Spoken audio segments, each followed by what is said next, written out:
Hello everyone. मैं हूं मनदीप अग्रवाल। आज की क्लास में आप सभी का बहुत बहुत स्वागत है। आज हम डिस्कस करने जा रहे हैं जेई मेन पीवाईक्यू सीरीज में जेई मेन 2025 के जनवरी अटेम्प्ट में जो पेपर हुए थे उसमें हम फिजिक्स के आज क्लास 11 के chapter motion in A straight line को डिस्कस करने जा रहे हैं। इस पर्टिकुलर चैप्टर से जितने भी सवाल हमारे जनवरी अटेम्प्ट में आए थे जेई मेन 2025 में हम हर सवाल को डिस्कस करेंगे और मैं काफ़ी डिटेल में काफ़ी अच्छे ढंग से आपको हर सवाल को समझाऊंगा। एकदम ध्यान से सुनिएगा और हर सवाल को सॉल्व करना सीखिएगा। जिसमें हमारा जो पहला सवाल है वो 23 जनवरी 2025 की फर्स्ट शिफ्ट में आया था। एंड क्वेश्चन कहता है the motion of an airplane is represented by velocity time graph as shown below. The distance covered by airplane in the first 30.5 second each dash kilometre. Alright, मैं आपको समझाता हूँ। हमको यहाँ पर एक एरोप्लेन या फिर एयरप्लेन के वेलोसिटी टाइम ग्राफ की जानकारी है और हमको कह रहा है कि फर्स्ट 30.5 सेकेंड्स में उस एयरप्लेन ने टोटल कितना डिस्टेंस कवर किया था, कि वैल्यू किलोमीटर में कितनी होगी। मैं आपको यहाँ पर बता देना चाहता हूँ कि यहाँ पर हमें जो ग्राफ गिवन है वो वेलोसिटी एंड टाइम के बीच में दिया हुआ है और आपको बिल्कुल इस बात की जानकारी होनी चाहिए that the area under the velocity time graph gives displacement. देखिए, वेलोसिटी एंड टाइम ग्राफ के अंडर का जो एरिया होता है तो बेसिकली हमें डिस्प्लेसमेंट प्रोवाइड करता है और इसकी आपको बिल्कुल जानकारी होनी चाहिए। देखिए, जब आपको एक ग्राफ गिवन होता है ना, तब उस ग्राफ को आप टोटल 3 अलग अलग तरीकों से यूज कर सकते हो। पहला तरीका क्या है? पहला तरीका ये है कि हम बेसिकली एक ग्राफ की मदद से जो भी हमें जानकारी कलेक्ट करनी होती है, जो भी हमें डेटा या फिर इंफॉर्मेशंस की रिक्वायरमेंट होती है, वो हम कलेक्ट कर सकते हैं। तो ग्राफ का जो पहला एप्लीकेशन है वो डेटा या फिर इंफॉर्मेशन कलेक्ट करने के लिए हो सकता है। जो दूसरा एप्लीकेशन होता है ग्राफ का, बेसिकली हम स्लोप निकालने के लिए करते हैं। कभी कभी हो सकता है कि हमें किसी क्वांटिटी का रेट ऑफ चेंज हमें निकालना हो with respect to some other quantity. In that case we find the slope. और जो तीसरा एप्लीकेशन है वो होता है उस ग्राफ के एरिया का वैल्यू निकालना, उस ग्राफ के अंडर जो भी एरिया की वैल्यू होगी उसे फाइंड आउट करना। ये हमारा थर्ड एप्लीकेशन होता है। तो ग्राफ के टोटल कितने एप्लीकेशंस हो सकते हैं? Total 3। Either we collect some information और वी फाइंड द स्लोप और वी फाइंड द एरिया। आपको एक बात और भी याद होनी चाहिए या पता होनी चाहिए कि जो डिफरेंशिएशन है किसी भी क्वांटिटी का, उससे हमें स्लोप मिलता है, हमें उस क्वांटिटी का रेट ऑफ चेंज मिलता है। तो जो डिफरेंशिएशन है उसका डायरेक्ट मतलब होता है स्लोप एंड जो इंटीग्रेशन होता है उसका डायरेक्ट मतलब होता है एरिया। जब भी आप किसी क्वांटिटी को इंटीग्रेट करते हो आपको एरिया अंडर द ग्राफ मिलता है ना। तो जैसे कि यहाँ पर हमें वेलोसिटी एंड टाइम के बीच की ग्राफ हमें दी गई है, तो आपको बिल्कुल ये पता है कि जो वेलोसिटी होता है that is the rate of change of displacement. ये बात आप अच्छे से जानते हो। तब इस हिसाब से dx की वैल्यू क्या हो जाएगी? तो dx की वैल्यू हो जाएगी v dt। अब अगर आप dx से x निकालना चाहते हो या फिर चेंज इन पोजीशन निकालना चाहते हो तो डेफिनेटली आपको दोनों साइड में इंटीग्रेट करना होगा। परफेक्ट बात है। तो मैं दोनों साइड में इंटीग्रेट कर देता हूँ। तो यहाँ पर मेरी टाइम की लोअर लिमिट को मैं कह देता हूँ t1 एंड टाइम की अपर लिमिट को कह देता हूँ t2। सिमिलरली मेरी पोजीशन की जो लोअर लिमिट है उसको मैं कह देता हूँ x1 एंड अपर लिमिट को कह देता हूँ x2। तो फाइनली dx के इंटीग्रेशन की वैल्यू हो जाएगी x, upper limit minus lower limit करूंगा तो मुझे फाइनली मिल जाएगी x2 minus x1 which is nothing but the area under the velocity time graph. जैसा कि मैंने जस्ट आपसे कहा कि इंटीग्रेशन का डायरेक्टली मतलब होता है एरिया। तो यहाँ पर अगर मैं v को जब टाइम के रेस्पेक्ट में इंटीग्रेट करता हूँ तब मुझे चेंज इन पोजीशन मिलती है, मुझे डिस्प्लेसमेंट मिलेगी और इंटीग्रेशन से यहाँ पर मुझे क्या मिलने वाला है? एरिया मिलने वाला है। सो डेफिनेटली ये जो हमारा RHS है it is nothing but area under velocity time graph. और इसीलिए यहाँ पर आपको बिल्कुल याद रखना चाहिए कि वेलोसिटी टाइम ग्राफ का जो एरिया होता है वो हमें डिस्प्लेसमेंट देता है। चेंज इन पोजीशन का मतलब यहाँ पर डिस्प्लेसमेंट है। खैर, यहाँ पर एक बात आप और भी देख सकते हैं कि यहाँ पर जो मेरी वेलोसिटी है वो फर्स्ट क्वाड्रेंट में है। दैट मीन्स ये पॉजिटिव है, मतलब इस केस में एयरप्लेन सिर्फ आगे की तरफ मूव किया, वो लौटा नहीं है। तो अब अगर कोई बॉडी सीधे रास्ते में चले बिना डायरेक्शन बदले तब उस केस में जो भी डिस्टेंस की वैल्यू होगी वही डिस्प्लेसमेंट की वैल्यू होगी। और इसलिए यहाँ पर हमें पूछा तो भले डिस्टेंस था बट इस केस में जो डिस्प्लेसमेंट की वैल्यू होगी वही डिस्टेंस की भी वैल्यू होगी। अगर मान लेते एरोप्लेन का जो वेलोसिटी अगर नेगेटिव होता, अगर ग्राफ हमारे फोर्थ क्वाड्रेंट की तरफ मूव किया होता, इन दैट केस डिस्टेंस निकालने के लिए हम क्या करते? हम ऊपर का एरिया और नीचे का एरिया दोनों निकाल के एल्जेब्रिकली ऐड करते और डिस्प्लेसमेंट पूछता तो हम दोनों को माइनस करते। तो यहाँ पर इस पर्टिकुलर क्वेश्चन के लिए डिस्टेंस एंड डिस्प्लेसमेंट दोनों की वैल्यू सेम होंगी। तो इसीलिए मुझे यहाँ पर करना क्या है, मुझको शुरुआत से लेकर के 30.5 सेकेंड तक के टोटल एरिया की वैल्यू निकाल लेनी है, और जो भी एरिया की वैल्यू आएगी वही हमारे इस क्वेश्चन का आंसर होगा। मैं समझता हूँ यहाँ तक की बात आपको एकदम अच्छे से समझ में आ गई होगी। तो काम करते हैं, मैं यहाँ से परपेंडिकुलर ड्रॉप करता हूँ और मान लेते हैं ये जो परपेंडिकुलर ड्रॉप किया है वो कहाँ पर टच कर रहा है, वो टच कर रहा है हमारे 30.5 सेकेंड को। तो मुझको बेसिकली इस एरिया की रिक्वायरमेंट है। तो अगर हम देखें तो यहाँ पर हमारे पास एक ट्रेपीजियम है और यहाँ पर जो बचा हुआ सेक्शन दिख रहा है ये हमारे पास एक रेक्टेंगल है। तो ट्रेपीजियम का एरिया अलग से निकाल लेता हूँ, रेक्टेंगल का एरिया अलग से निकाल लेता हूँ, दोनों को ऐड कर देता हूँ, मुझे आंसर मिल जाएगा। और जो मुझे आंसर मिलेगा वो डेफिनेटली मीटर में मिलेगा, क्योंकि यहाँ पर जो हमें वेलोसिटी गिवन है वो मीटर पर सेकंड में गिवन है, बट हमें आंसर बताना है किलोमीटर में, तो बाद में हम उसे किलोमीटर में कन्वर्ट कर देंगे। तो एरिया निकालने के लिए मुझे जगह की रिक्वायरमेंट है, तो मैं यहीं पर सॉल्व कर देता हूँ, बची हुई जगह पे आराम से सॉल्व हो जाएगा। सो फाइनली जो डिस्टेंस की वैल्यू होगी that will be equal to, now trapezium के एरिया निकालने का फॉर्मूला क्या होता है, तो ट्रेपीजियम के एरिया निकालने का फॉर्मूला होता है half into the sum of the length of parallel sides into the height और the distance between the parallel sides. ये हमारे ट्रेपीजियम के एरिया को फाइंड करने का फॉर्मूला होता है। ये वाला जो आप ग्राफ देख रहे हैं ना, ये जो पर्टिकुलर पार्ट, ये एक ट्रेपीजियम है, यहाँ पर जो दो साइड्स हैं वो आपस में पैरेलल हैं, तो इसका एरिया निकालते हैं। So half into sum of the length of parallel sides, तो मुझको ये पैरेलल साइड की लेंथ को जोड़ना है, तो ये लेंथ 200 है, ये लेंथ हमारी 400 है। सो 200 प्लस 400 की वैल्यू हो जाएगी हमारी 600 इनटू हमें दोनों पैरेलल साइड्स के बीच की हाइट की रिक्वायरमेंट है, जो कि यहाँ पर 2 हमें दिखाई दे रहा है, तो यहाँ पर मैंने इंटू 2 और कर दिया। तो इससे मुझको मिल गया एरिया अंडर द, जो ट्रेपीजियम हमारा सेक्शन है ना, बी से लेकर ए तक का जो हमारा सेक्शन है उसके अंडर का हमको एरिया मिल चुका है। अब मुझको इस रेक्टेंगल के एरिया की रिक्वायरमेंट है, तो शुरुआत यहाँ पर हो रही है 2 से लेकर के 30.5 तक।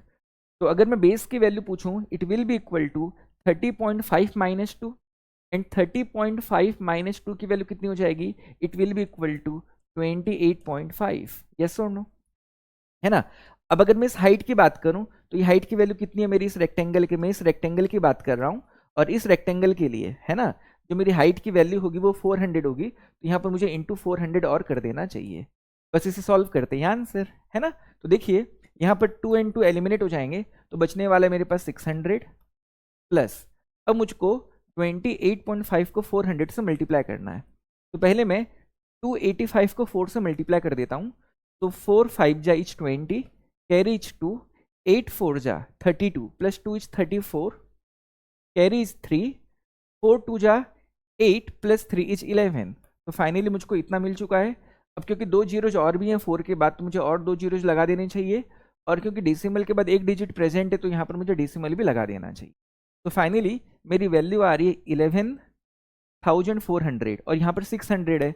अगर इन दोनों को मैं ऐड करूँ तो ऑब्वियसली वैल्यू कितनी आ जाएगी, तो 11,400 प्लस 600 इज 12,000 मीटर। तो इस केस में जो आंसर है वो 12,000 मीटर होगा, जो कि किलोमीटर में हो जाएगा 12 किलोमीटर, है ना।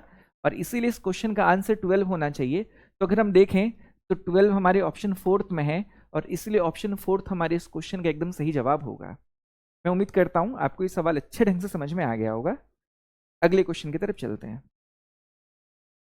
The next question is from 28 जनवरी 2025 के सेकंड शिफ्ट से, एंड क्वेश्चन कहता है the velocity time graph of an object moving along a straight line is shown in figure, what is the distance covered by the object between t equal to 0 to t equal to 4 second. Again the same question है, मतलब बिल्कुल जो सवाल इसका पहले वाला था ना, एग्जैक्टली सेम तरह का सवाल है, कोई भी बदलाव नहीं है। यहाँ पर हमें again velocity versus time graph given है और हमें डिस्टेंस पूछा है, और क्योंकि इस केस में भी मेरा जो वेलोसिटी है वो फर्स्ट क्वाड्रेंट में ही है, इस केस में जो भी डिस्टेंस की वैल्यू होगी वही डिस्प्लेसमेंट की भी वैल्यू होगी, और इसलिए यहाँ पर हमें बेसिकली कुछ नहीं करना, एरिया निकालना है।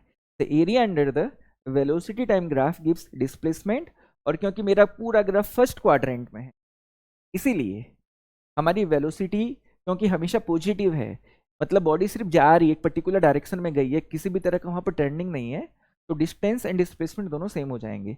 तो यहाँ पर मुझको 0 से लेकर 4 सेकंड तक की बात की गई है, और इसीलिए मैं 0 से लेकर 4 सेकंड तक ही एरिया की वैल्यू फाइंड करूंगा। तो यहाँ पर हालांकि ग्राफ का एक्सटेंशन भी हुआ है, बट मुझे कोई मतलब नहीं है, मुझे तो बस इतने एरिया से मतलब है। मुझको 0 से लेकर के 4 तक जो भी मेरे ग्राफ ने एरिया फॉर्म किया होगा, मुझे उसी एरिया से मतलब है। तो देखा जाए तो ये पूरा का पूरा ट्रेपीजियम है ना। या तो आप क्या कर सकते हैं, इस ट्रायंगल का एरिया निकाल लो, इस रेक्टेंगल का एरिया निकाल लो, दोनों को जोड़ दो तो भी बात बन सकती है। अब चाहो तो ट्रेपीजियम का एरिया एक बार में भी लेकर के आप आंसर निकाल सकते हो। सो फाइनली डिस्टेंस की वैल्यू मैं निकाल देता हूँ, और इसे मैं ट्रेपीजियम मानते हुए प्रॉब्लम को सॉल्व कर देता हूँ। अब चाहो तो ट्रायंगल रेक्टेंगल के दोनों को एरिया निकाल के भी जोड़ सकते हैं। तो ट्रेपीजियम के लिए अगेन फॉर्मूला क्या है हमारा एरिया का, half into the sum of the length of parallel sides. तो पैरेलल साइड्स यहाँ पर कौन कौन है, तो ए बी है, एंड 0 से लेकर के 4 तक की ये जो साइड आप देख रहे हैं ये दोनों पैरेलल हैं। तो ए से लेकर बी तक की लेंथ कितनी हो जाएगी, तो देखेंगे तो 2 to 4 हो जाएगी 2, करेक्ट है ना। यहाँ से लेकर यहाँ तक का जो डिफरेंस हो तो 2 ही रहेगा। नाउ अब मेरी नीचे वाली साइड की लेंथ कितनी हो जाएगी, तो 0 से लेकर मुझे 4 तक जाना है, तो इसकी साइड की वैल्यू हो गई 4। तो इसीलिए जो मेरी पैरेलल साइड्स हैं उनकी लेंथ है हमारे पास 2 and 4, तो समेशन 2 + 4 कर दिया। अब मुझको दोनों पैरेलल साइड्स के बीच की हाइट की वैल्यू बतानी है, जो कि मुझे 10 दिखाई दे रही है, तो यहाँ पर मैं इंटू 10 कर देता हूँ। तो फाइनली आंसर के मैं बहुत क्लोज हूँ। 2 + 4 is 6 into 10/2 is 5। Finally the answer will be 30 metre, और इसीलिए इस केस में जो हमारी डिस्टेंस की वैल्यू होगी वो 30 मीटर होनी चाहिए, एंड इसीलिए ऑप्शन 1 इस क्वेश्चन का एकदम सही जवाब होगा, जो कि दिया भी हुआ है। तो ये जो 2 सवाल थे ये तो आसान थे।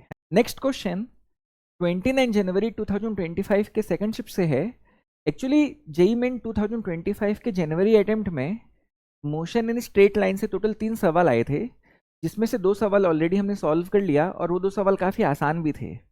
लेकिन ये जो थर्ड क्वेश्चन है ये हाईली कॉन्सेप्चुअल है। इसको सॉल्व करने के लिए आपको काफ़ी सोचना होगा, आपको काफ़ी थिंकिंग एबिलिटी पे वर्क करना होगा, और तभी जाकर के आप इस सवाल को सॉल्व कर पाएंगे। तो मैं काफ़ी डिटेल में आपको इस सवाल को समझा रहा हूँ, एकदम ध्यान से सुनिएगा, तभी जाकर के आप इस सवाल को समझ पाएंगे एंड सॉल्व कर पाएंगे। देखिए सवाल कहता है, 2 cars P and Q are moving on a road in the same direction. Acceleration of car P increases linearly with time, whereas car Q moves with a constant acceleration. Both cars cross each other at time t equal to 0 for the first time. The maximum possible number of crossing or crossings including the crossing at t equal to 0 is। देखिए हाँ, मैं सवाल आपको समझाता हूँ। कह रहा है कि 2 कार हैं, इसमें एक कार P है और दूसरी कार Q है। नाउ दोनों कार सेम डायरेक्शन में मूव कर रहे हैं। अब इसमें ये कह रहा है कि शुरुआत में इन दोनों कारों ने एक दूसरे को क्रॉस किया। अब हम ये नहीं मालूम कि P ने Q को क्रॉस किया कि Q ने P को क्रॉस किया, बट इतना हमको मालूम है कि दोनों कार ने एक दूसरे को क्रॉस किया। तो काम करते हैं, शुरुआत में मैं P की वेलोसिटी को UP ले लेता हूँ, एंड शुरुआत में t = 0 पे कार Q की वेलोसिटी को मैं UQ ले लेता हूँ। अब अगर UP की वैल्यू UQ से ज़्यादा है तो कार P ने कार Q को क्रॉस किया होगा, और अगर कार Q की वेलोसिटी कार P की वेलोसिटी से ज़्यादा है तब उस केस में कार Q ने कार P को क्रॉस किया होगा। इतनी बात तो हमको समझ में आ जानी चाहिए। नाउ ये भी कह रहा है कि जो कार P है उसका एक्सेलरेशन इंक्रीज हो रहा है linearly with time. That means the acceleration of car P is directly proportional to time. मतलब टाइम के इंक्रीमेंट के साथ linearly acceleration of car P जो है वो भी बढ़ रहा है। तो इसलिए हम यहाँ पर लिख सकते हैं that acceleration of car P is directly proportional to time to the power 1 और is directly proportional to time. तो यहाँ पर इस प्रोपोर्शनल साइन को हटाने के लिए, इस प्रोपोर्शनलिटी को हटाने के लिए मुझे कांस्टेंट मल्टीप्लाई करना पड़ेगा, और यहाँ पर मैं कांस्टेंट को k मान लेता हूँ। तो finally acceleration of car P की वैल्यू हो जाएगी k × t। हमें ये भी कह रहा है कि जो कार Q है इसके एक्सेलरेशन की वैल्यू जो है वो कांस्टेंट है। तो मैं काम करता हूँ, एक्सेलरेशन ऑफ कार Q को मैं स्मॉल a मान के चलता हूँ, a ले लेता हूँ, और हम इस तरह से दोनों कार के एक्सेलरेशन को डिफाइन कर चुके हैं। परफेक्ट बात है यहाँ तक। नाउ अब क्योंकि शुरुआत में हमको टाइम की वैल्यू 0 लेना है, तो definitely at t = 0 acceleration of car P will also be equal to 0। अगर मैं यहाँ पर टाइम की वैल्यू को 0 पुट कर दूँ तो एक्सेलरेशन ऑफ कार P 0 आ रहा है। मतलब जिस मोमेंट पे इन दोनों कारों ने एक दूसरे को जब क्रॉस किया था उस मोमेंट पे कार पी के एक्सीलरेशन की वैल्यू डेफिनेटली जीरो रही होगी। और क्योंकि acceleration of car P time के साथ बढ़ती बढ़ती जा रही है, तो एक टाइम जरूर आएगा जिस टाइम पे acceleration of car P and acceleration of car Q दोनों सेम हो जाएंगे, और उस टाइम की वैल्यू को भी मैं फाइंड कर सकता हूँ। तो अगर मैं इन दोनों के एक्सीलरेशन को इक्वल करना चाहता हूँ तब डेफिनेटली के टी की वैल्यू ए के बराबर हो जाएगी, और इस हिसाब से हमको टी की वैल्यू मिलती है ए बाई के। तो at this particular time the acceleration of car P and car Q will become same, है ना। तो मैं ये कह सकता हूं at T equal to A by K acceleration of car P is equal to acceleration of car Q. अगर मैं आपसे ये कहूं for T less than A by K, अगर मान लेते हम एक ऐसे टाइम की बात कर रहे हैं जिसकी वैल्यू ए बाई के से छोटी है ना, तो उस टाइम पे क्योंकि acceleration of car P acceleration of car A से छोटी रही होगी, तो मैं बिल्कुल कंक्लूड कर सकता हूं इन that case A P is less than A Q, है ना। क्योंकि पी की एक्सीलरेशन तो टाइम के बढ़ने के साथ साथ बढ़ रही है ना, और इस time t equal to A by के पे ही दोनों की एक्सीलरेशन की वैल्यू सेम हो पाई थी। तो इससे अगर मैं छोटा समय लूंगा तो obviously acceleration of car P will be less than the acceleration of car Q. और अगर मान लेते टाइम की वैल्यू अगर ए बाई के से ज़्यादा हो जाए, तो तब इस पर्टिकुलर टाइम के लिए या इस ए बाई के से ज़्यादा समय के लिए obviously acceleration of car P बढ़ते बढ़ते एक्सीलरेशन ऑफ कार क्यू से ज़्यादा हो चुकी होगी, और मैं बिल्कुल कंक्लूड कर सकता हूँ that acceleration of P will be more than the acceleration of Q. इतनी बात आपको पहले ही एनालिसिस कर लेना चाहिए और समझ लेना चाहिए। एक बहुत इंपॉर्टेंट बात और मैं आपको समझा रहा हूँ कि जब भी किसी बॉडी की velocity and acceleration same direction में होते हैं, तब उस बॉडी की स्पीड में इंक्रीमेंट आता है ना। एक बॉडी की स्पीड कब बढ़ती है?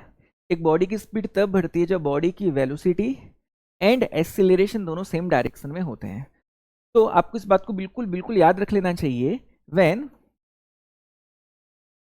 V and A are parallel, speed increases। और ये बात को आपको बहुत अच्छे ढंग से याद रख लेना भी चाहिए। सिमिलरली जब velocity and acceleration opposite direction में होते हैं, एंटी पैरेलल होते हैं, तब बॉडी की स्पीड में डिक्रीमेंट होता है ना। ये बात भी आपको बिल्कुल याद रखनी है। When velocity v and acceleration a are opposite or anti parallel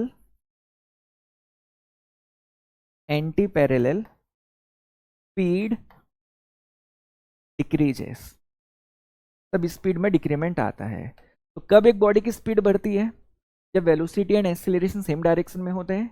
और कब एक बॉडी की स्पीड में डिक्रीमेंट होता है? जब velocity and acceleration opposite direction में होते हैं। तो इतनी बात आप लोग को बिल्कुल एक बार के लिए समझ लेनी चाहिए, है ना। तो ये बात भी आपको याद रख लेनी है। ये हमने एक एनालिसिस किया कि कब एक्सीलरेशन ऑफ कार पी कम होगी, इक्वल होगी और ज़्यादा होगी with the acceleration of car Q, और ये जानकारी हमें गिवन थी। अब हमको ये बताना है कि इस पर्टिकुलर सिचुएशन में car P and car Q एक दूसरे को कितनी बार मैक्सिमम क्रॉस कर सकते हैं, मैक्सिमम।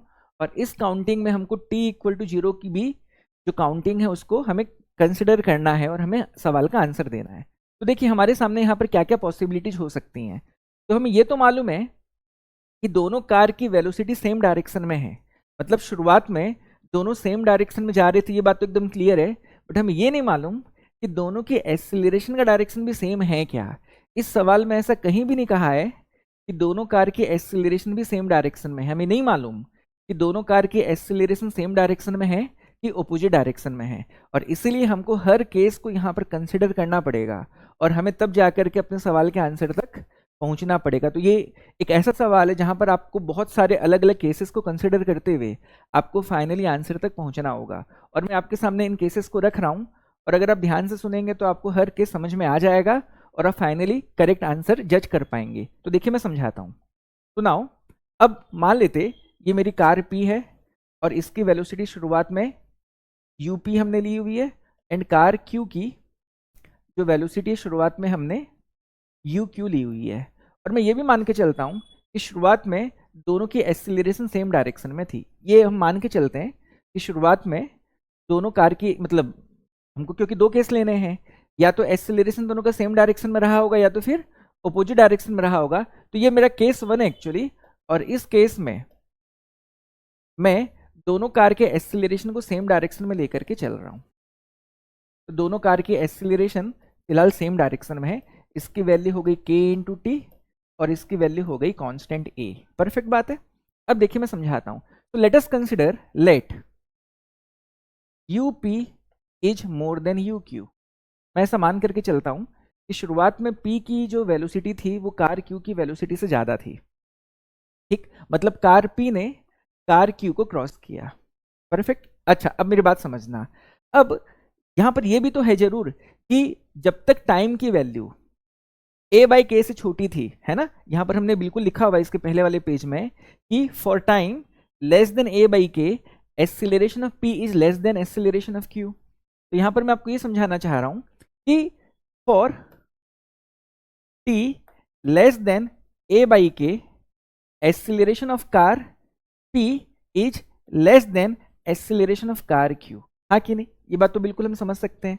तो देखिए अभी तो फिलहाल कार P ने कार Q को क्रॉस कर लिया, लेकिन अगर acceleration of car P acceleration of car Q से जो छोटी है यहां पर, तो क्योंकि हमारी कार Q की एक्सीलरेशन ज़्यादा है, और क्योंकि एक्सीलरेशन एंड वेलोसिटी दोनों सेम डायरेक्शन में है, तो कार Q की जो स्पीड है बढ़ती बढ़ती जाएगी। हाँ कि नहीं, देखो शुरुआत में तो कार P की स्पीड ज़्यादा मैंने बताई हुई है, लेकिन क्योंकि कार Q की एक्सीलरेशन क्योंकि कार P की एक्सीलरेशन से ज़्यादा है, तो इसका मतलब ये है कि कार Q की स्पीड का जो इंक्रीमेंट है वो कार P के स्पीड के इंक्रीमेंट की तुलना में ज़्यादा है। और हो सकता है कि अगर इस टाइम इंटरवल में फाइनली कार Q की अगर स्पीड कार P की स्पीड से ज़्यादा हो जाए, तो हो सकता है कि कार Q कार P को ओवरटेक करके क्रॉस कर दे, है ना।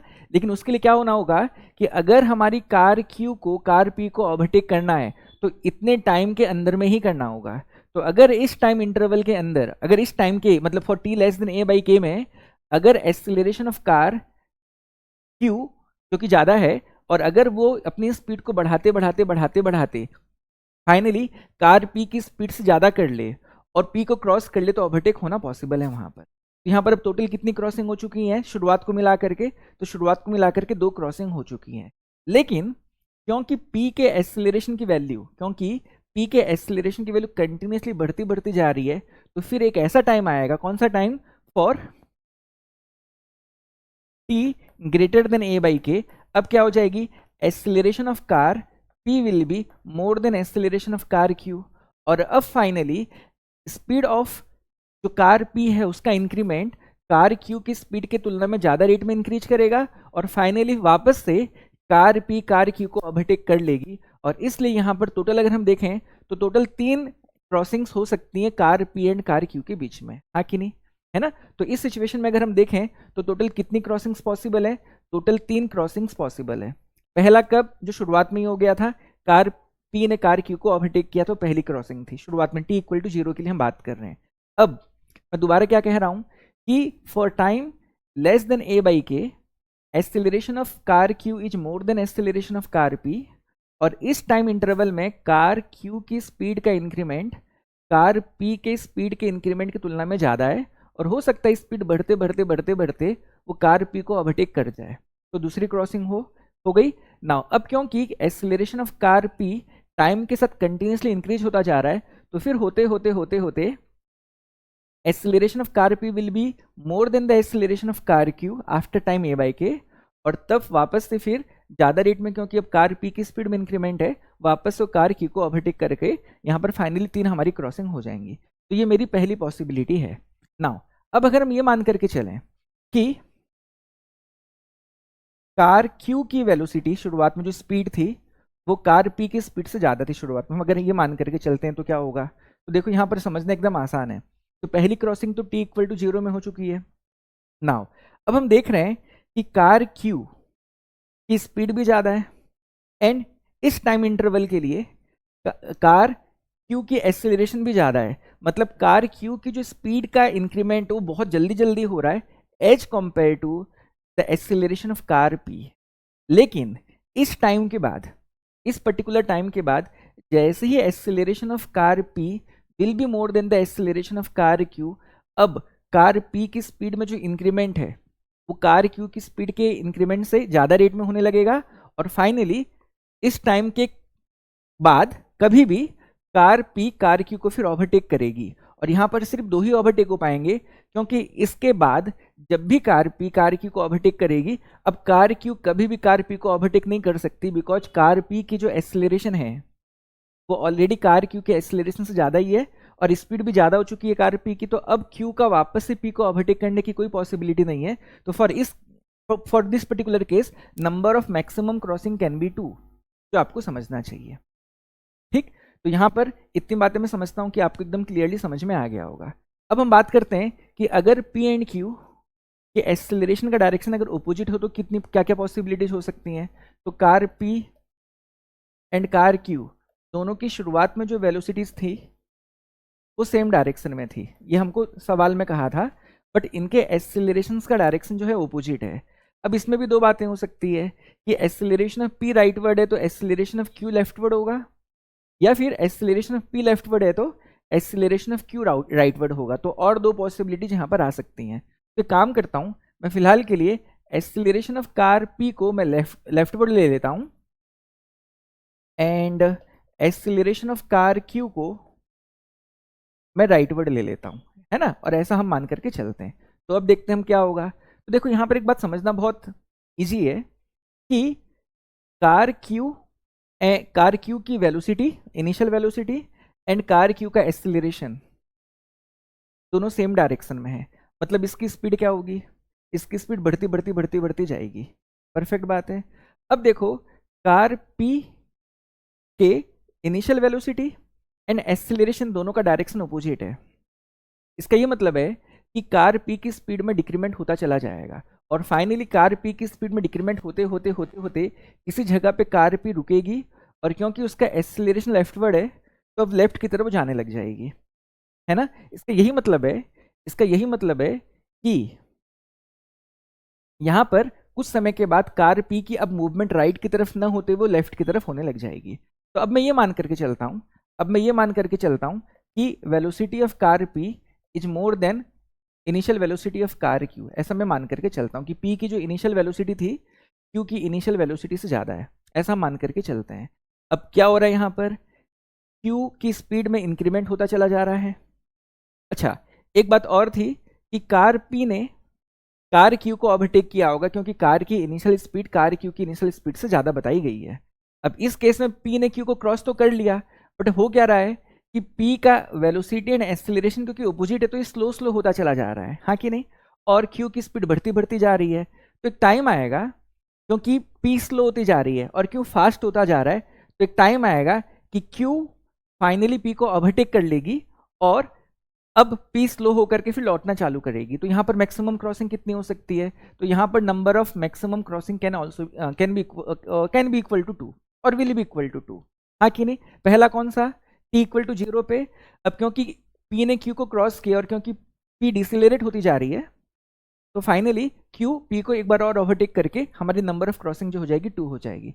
अब अगर मान लो ऐसी पॉसिबिलिटी है that initial velocity of car q is more than the initial velocity of car p, अगर ये केस रहा तो तब इस केस में क्या होगा, तो देखो एकदम बात क्लियर हो गई। इस केस में नंबर ऑफ क्रॉसिंग 1 ही होगी, क्यों होगी 1, देखो अब q की जो इनिशियल वेलोसिटी हो राइटवर्ड है, एक्सेलरेशन भी राइटवर्ड है, तो इसकी स्पीड तो बढ़ती बढ़ती जा रही है, इसमें कोई दो राय नहीं है। एंड ऑलरेडी कार क्यू की इनिशियल वेलोसिटी पहले ही ज़्यादा थी, मतलब कार क्यू ने कार पी को ओवरटेक किया था, और इसकी स्पीड में अब इंक्रीमेंट ही होता जा रहा है, बट पी की स्पीड में क्या होता जा रहा है, पी की स्पीड में डिक्रीमेंट होता जा रहा है, स्लो स्लो होती जा रही है। तो डेफिनेटली अब कार पी कार क्यू को कभी भी ओवरटेक नहीं कर पाएगी, और इसीलिए इसमें number of crossing can be equal to 1, इस केस में नंबर ऑफ क्रॉसिंग 1 आएगा। सिमिलरली आप इनके एक्सेलरेशन के डायरेक्शन को रिवर्स करके चलेंगे, मतलब एक्सेलरेशन ऑफ कार पी को लेफ्ट की जगह में राइट वर्ड ले लें and acceleration of car Q को राइट वर्ड की जगह में लेफ्ट वर्ड ले लें, तो अगेन आप सिमिलर बेसिस पे आउटकम्स को निकाल सकते हैं। और अगर आप देखेंगे तो हर सिचुएशन के लिए जो मैक्सिमम क्रॉसिंग हो सकती है इन दोनों कारों के बीच में वो 3 हो सकती है, और इसीलिए इस क्वेश्चन का आंसर 3 होगा। इस केस में maximum number of crossing can B 3, और इस तरह से सवाल को आपको सॉल्व करना था। तो आपको ये छोटी छोटी बातें ध्यान रखनी होंगी। ऑब्वियसली ये जो सवाल था टाइम कंज्यूमिंग था और थोड़ा परेशान करने वाला था, बट इस तरह के सवालों को आपको इसी ढंग से सॉल्व करना होगा। मैं समझता हूँ कि आपको ये तीनों सवाल जो जेईई मेन 2025 के जनवरी अटेम्प्ट में आए थे, आपको ये तीनों सवाल काफ़ी अच्छे ढंग से समझ में आ गए होंगे। अगले वीडियो में हम अगले चैप्टर का डिस्कशन करेंगे, और मैं 2025 के जनवरी एंड अप्रैल अटेम्प्ट का पूरा चैप्टर वाइज आपको पेपर्स जो भी हुए थे चैप्टर वाइज में डिस्कशन करके दूंगा। साथ ही साथ हम 24 के भी सारे क्वेश्चंस को चैप्टर वाइज डिस्कस करेंगे। आज के इस वीडियो में इतना ही। Thank you so much, all the best.